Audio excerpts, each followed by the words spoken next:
শুধু যে বিদায়ের পালা, আজ আপনার বিদায়ের আশায় আমার সকল পরবর্তীরা আপনার মুখের সাথে চেয়ে রয়েছে কখন আপনার কন্যা আবার মধুমাতাকে বিদায় করে যাবে।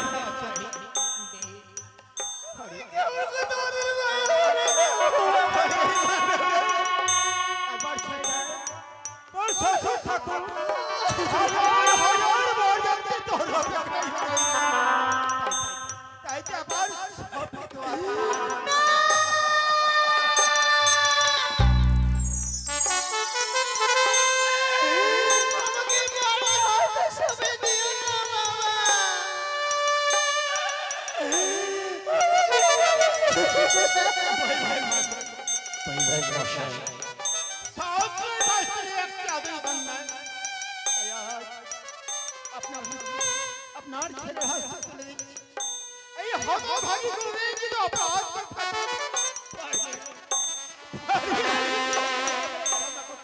আপনি কোনো চিন্তা করবেন না মহাশয়, নিজের কন্যার নয় আমার এই লক্ষ্মীর মতো আমি সাজিয়ে রাখবো।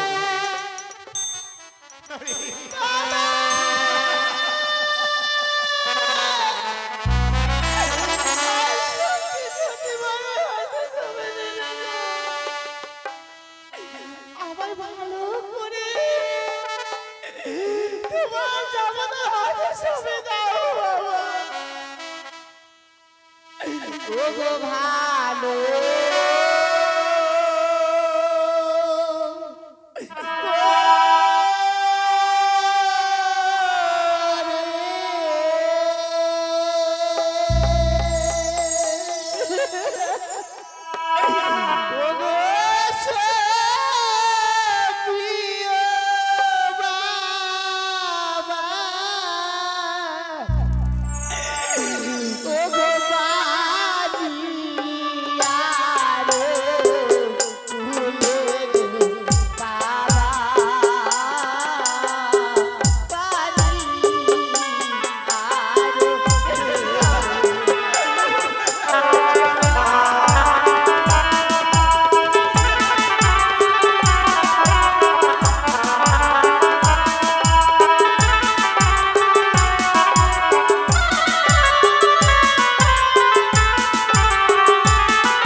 সত্যি বলেছো তুমি, বলো কি কাজ গো?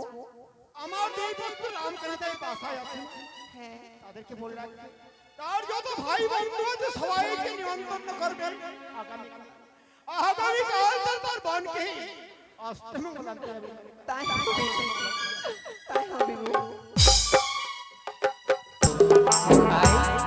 দেখতে বাবা দেখতে এই লোহময় বাসর ঘরটি কেমন সুন্দরভাবে সাজানো রয়েছে, তাই না রে?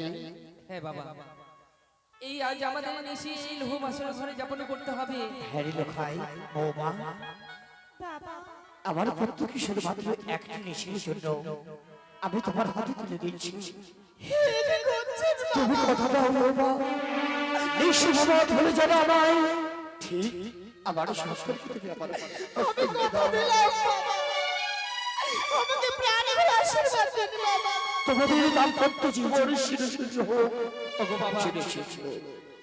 আজ এই নিশিতে যদি আমরা কোনো বিপদে পড়ি, আমরা যদি উল্কারে ভেঙে পিতা পিতা বলে চিৎকার করে ডাক দিই, আমরা সারা পাবো তো? অবশ্যই একবার তোদের নাম শুনতে পারলে আমি যেখানে থাকি না কেন উল্কার রায় ছুটে এসে রক্ষা করবো তোদেরকে রে। প্রবেশ কর। চলো বেহুলা। জয় শিব শম্ভু, জয় শিব শম্ভু।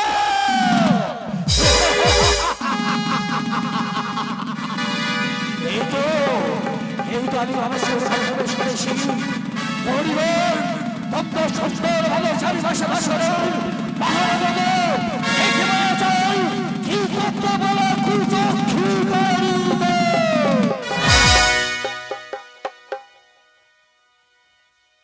বেহুলা, বলো গো। আমি তোমায় তখন থেকে দেখছি এই বাসনে প্রবেশ করে আজ তুমি অমন করে বাসনে চতুর্দিকে চেয়ে দেখছো। আমি কি দেখি জানো গো? বলো গো প্রিয়ে। জানো স্বামী, হ্যাঁ বলো।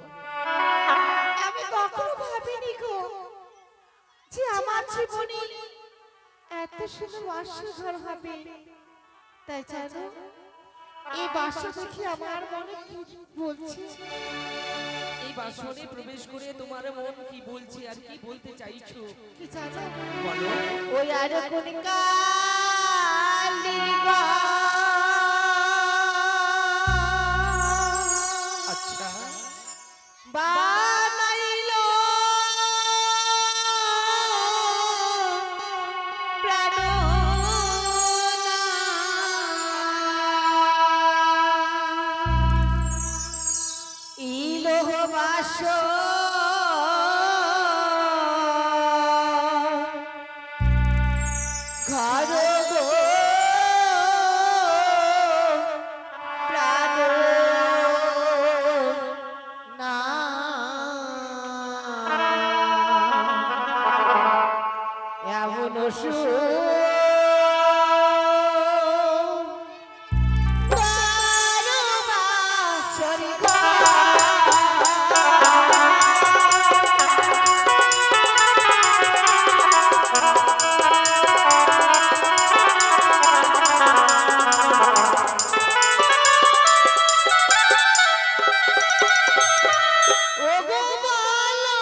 দেখো গো প্রিয়ে, আজকে আমরা একটা নিশির জন্য নিশ্চিদ্র বাসর ঘরে মানে লোহার বাসর ঘরে আমরা সারা নিশি আমরা জাগ্রত ভাবে থাকবো। নিশি প্রভাত কালে ফিরে যাবো এই রাজপ্রাসাদে। আর তুমি জানতে চাইছো এই বাসর ঘরকে নির্মাণ করেছে বিশ্বকর্মা। বিশ্বকর্মা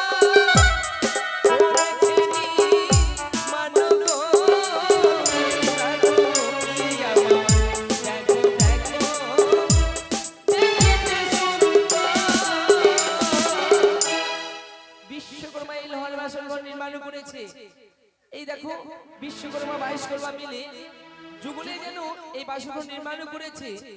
শুধু লোহার বাসর ঘর নয়, এই বাসরের এই অন্দর মহলে এমন চতুর্দিক এমন কিছু অঙ্কিত করেছে যে বাসর ঘর বড় সৌন্দর্য দেখায়। আমি একটু কথা বলবো? হ্যাঁ বলো। ও গো পুরো দেখি আছে অঙ্কিত চিনিতে না পারিব।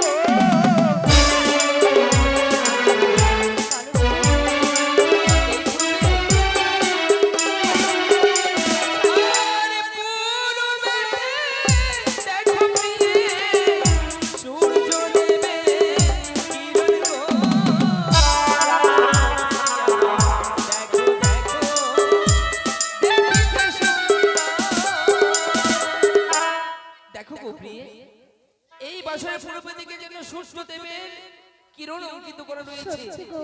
যেন মনে হয় যেমন ভানু নিত্যদিন উদয় হয় পূর্ব দিকে, আজ উদয় হচ্ছে আর এই বাসরঘর বড় আলোকিত উজ্জ্বল হয়ে পড়েছে। শুধু তাই নয়, এই দেখো উত্তরের দিকে দেখো তুমি উঠছে, কি রয়েছে আর উত্তরেতে দেখো প্রিয়ে, হিমালয় পর্বত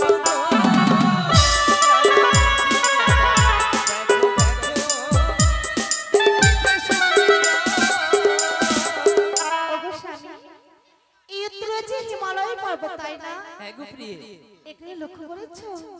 লক্ষ্য, তবে আমি যা লক্ষ্য করেছি তুমি কি অন্য কিছু লক্ষ্য করেছো? আচ্ছা বলো তুমি কি লক্ষ্য করেছো? বলো বলো বলো। আমি তো হিমালয় পর্বত লক্ষ্য করেছি, আর তার মাঝে একখানা মন্দির রয়েছে। সত্যি বলেছো। তবে ওই মন্দিরখানা কার জানো প্রিয়ে? কার গো? সেই মন্দির হচ্ছে মা কালী। মা কালী। হ্যাঁ, সত্যি বলেছো। তাই জানো ওই মন্দিরে মা কালী কিভাবে দাঁড়িয়ে রয়েছে? কিভাবে? মা কালী রে দেব ভোলা নাথ গো।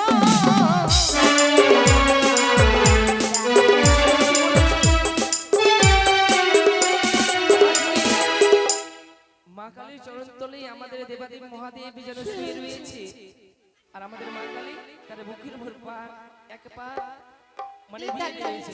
তাই দেখো না, ওই যার জন্য এই বাসরঘর আরো শোভা পেয়েছে। সত্যি গো।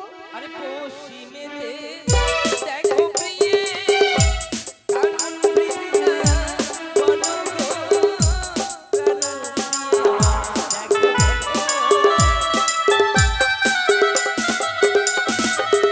এই পশ্চিমে কানন বৃন্দাবন অঙ্কিত করেছে বিশ্বকর্মা। কিন্তু কিন্তু কি? আচ্ছা বলো তো ওটা কিসে বৃক্ষ? সে হচ্ছে বটবৃক্ষ। বটবৃক্ষ? হ্যাঁ। তাহলে এই যে বিভিন্ন রঙের ফুল দেখা যায়।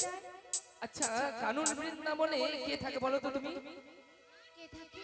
বলো না কে থাকে, তুমি তোমার কি জানা রয়েছে? কারণ বৃন্দাবনে আমাদের একমাত্র শ্রীকৃষ্ণ ভগবান ওই বৃন্দাবনে থাকে। আচ্ছা ঠিক আছে, তাই ওই বৃন্দাবনে একখানা বটবৃক্ষ রয়েছে, আর ওই বৃক্ষের মধ্যে দেখছি আমরা অষ্টমটি রঙের মানে অষ্টমটি কালার ফুল, মানে অষ্টমটি রঙের মতো ফুল দেখি আমরা, কিন্তু এক বৃক্ষে আমরা অষ্টমটি মানে 8টি কালারের ফুল দেখিনি কখনো। তাহলে সেগুলো ফুল হতে পারে না কেন বলো তো? কেন গো? ওগুলো ফুল নয়, ওগুলো হচ্ছে অঙ্গের বসন। অঙ্গের বসন?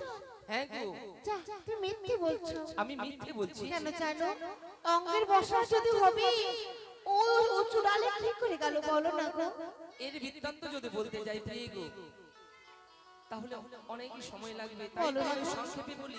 বেশ ওই বসন বলে গেলে কেন ওই বৃক্ষের ডালে ভালো। অষ্টমটি সখী মিলে একদিন কি করেছিল? গঙ্গায় স্নান করতে গিয়েছিল। ওই গঙ্গায় স্নান করতে গিয়ে তারা কি করেছিল? একটি অন্যায় কাজ জানো? এমন কি অন্য স্বামী? তাদের অঙ্গের বসনগুলো খুলে উলঙ্গ অবস্থায় গঙ্গায় স্নান করতে নেমেছিল। তারপর আর আমাদের বৃন্দাবনের যে মহারাজ শ্রীকৃষ্ণ ভগবান, তার মনে